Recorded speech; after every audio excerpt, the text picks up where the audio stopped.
अहमदाबाद गुप्तेश्वर पीठ में बैठे बैठे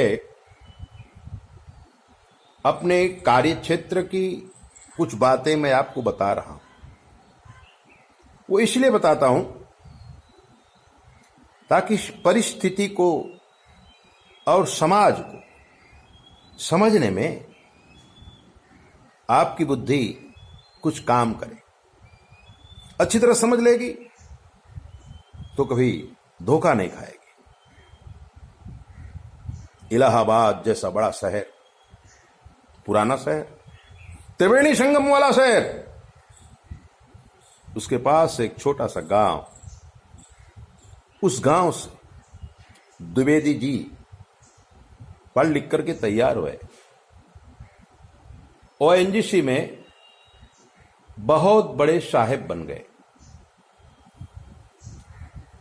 उनके एक लड़का एक लड़की थी। द्विवेदी जी अच्छी सर्विस करते थे, साहेब थे बड़े। गांव में परिवार को छोड़ करके आए थे, तभी उनके भाई की लड़की कमला रानी पढ़ने के लिए अपने चाचा जी के पास आई। एक ही लड़की थी। पूरा परिवार चाहता था कि ये लड़की पढ़ लिख करके कोई बड़ी ऑफिसर बने। इसीलिए उनका जो लक्ष्य था, कमला रानी का जो लक्ष्य था, वो था सिविल सर्विस की तैयारी करना। कमला रानी चाचा के घर में रह के सिविल सर्विस की तैयारी करने लगी। 1 साल हो गया। चाचा चाची उसे बहुत प्यार करते थे। भैया और बहना भी खूब प्यार करते थे। घर में बिल्कुल शांति का वातावरण था।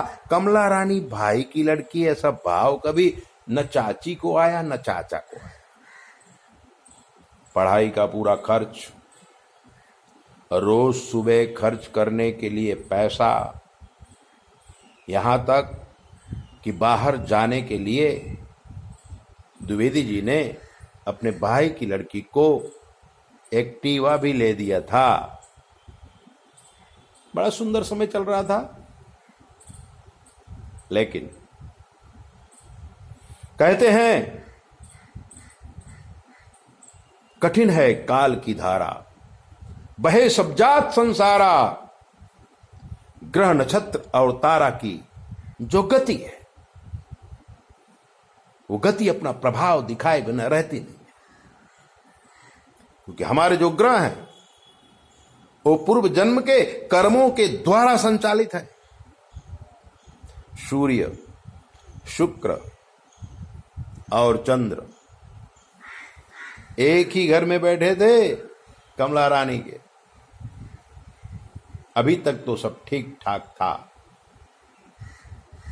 कमला रानी बहुत ही सुंदर दिखती थी, पढ़ने में भी बड़ी तेजस्वी थी।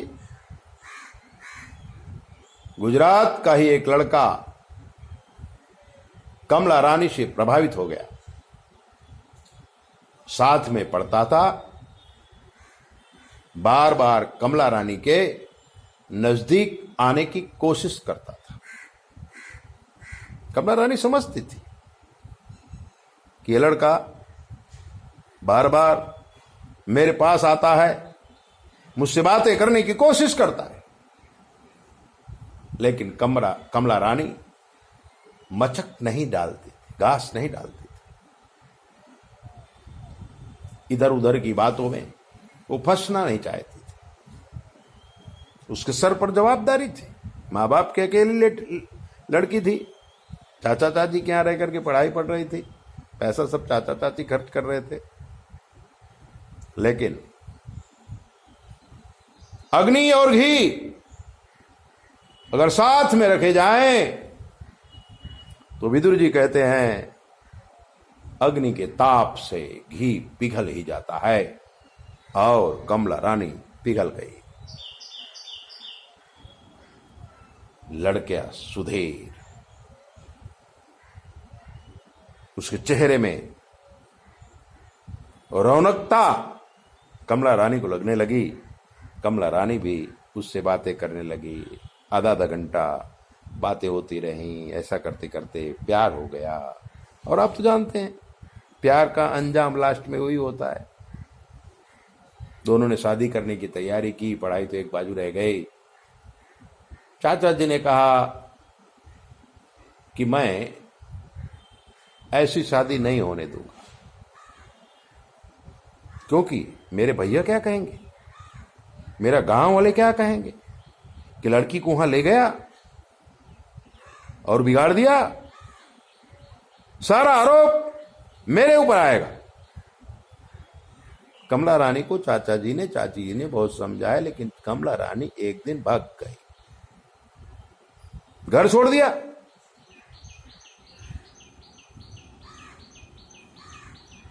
भैया को बताया नहीं चाचा जी ने। पुलिस में नाम लिखाया गया।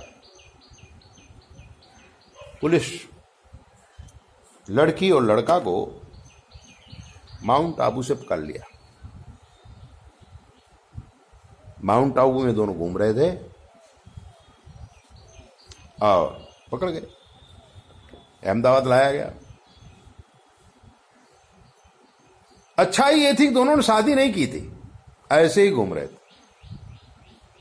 चाचा जी कमला रानी को घर लाए। बड़ी लड़की थी, थोड़ा डांटा वाटा और घर से नहीं निकलने की पाबंदी लगा दी। फोन भी ले लिया। 7-8 दिन हुए। द्विवेदी जी और उनकी पत्नी काफी टेंशन में थे। इस बात को हम भैया को बताएं कैसे? भैया का ही फोन आ गया था। कमला रानी कैसी है? बोले ठीक है, पढ़ाई कर रही है, वो ऐसे ऐसे बात करके टाल दिया, बताया नहीं। लेकिन मनोमन मंथन कर रहे थे, क्या करें क्या करें क्या करें। तभी उनके पड़ोस में रहने वाले चतुर्वेदी जी, जो हमारे खास मित्र थे, उन्होंने द्विवेदी जी से कहा कि द्विवेदी जी, वैसे तो घर की बात है, लेकिन आप हमारे पड़ोसी हैं, तो हम आपको सलाह देना चाहेंगे कि रानीप में हमारे गुरुजी रहते हैं, ज्योतिष का अच्छा ज्ञान है, तो आप उनके पास चले, थोड़ा कुछ ना कुछ तो सलाह देंगे। और द्विवेदी जी और चतुर्वेदी जी दोनों आए थे। आश्रम में कुंडली देखा था। कमाल की बात यह थी कि अमावस का जन्म हुआ तो सूर्य और चंद्र साथ में आ गए थे, लेकिन वहीं शुक्र आ गया था। शुक्र, चंद्र और सूर्य जब एक ही घर में आते हैं तो मानसिक प्रॉब्लम खड़ी हो जाती है। आदमी पागल भी हो सकता है। भाव विभोर होकर के जिस चीज को प्राप्त करने की कोशिश करता है वो प्राप्त नहीं कर पाता है और जीवन में काफी कष्ट भोगता है। यही हालत कमला रानी की थी। हमारे कहने से उन्होंने शास्त्रोक्त विधि सब किया, हवन वगैरह भी किया। ये बात दबी की दबी रह गई। गांव में किसी को पता नहीं चला और कमला रानी की बढ़िया सर्विस भी लग गई, पढ़ाई भी पूरी हो गई। तब उनके पिताजी ने एक सुंदर लड़का वहां गांव में देखा। मिश्रा जी भी गए, भतीजी को भी ले गए, वहीं पर फर्स्ट क्लास शादी हुई। कमला रानी को विदा कर दिया गया। कहने का मतलब यह है कि ग्रह का प्रभाव होता है। जीवन के किसी भी परिस्थिति में अगर हम कहीं कुछ कर रहे हैं तो किसी अच्छे ज्योतिषी से हमें अपनी कुंडली का निरीक्षण जरूर करा लेना चाहिए। ऐसी दिव्य बातें जानने के लिए आप हमारे चैनल को सब्सक्राइब करो, लाइक करो, और अगर आपके जीवन कोई कष्ट है हमसे पूछ लीजिए। शास्त्र के मत के अनुसार हम आपको जवाब देंगे, बिल्कुल फ्री। 9825200108। जय बोले। अपना ध्यान रखा करो।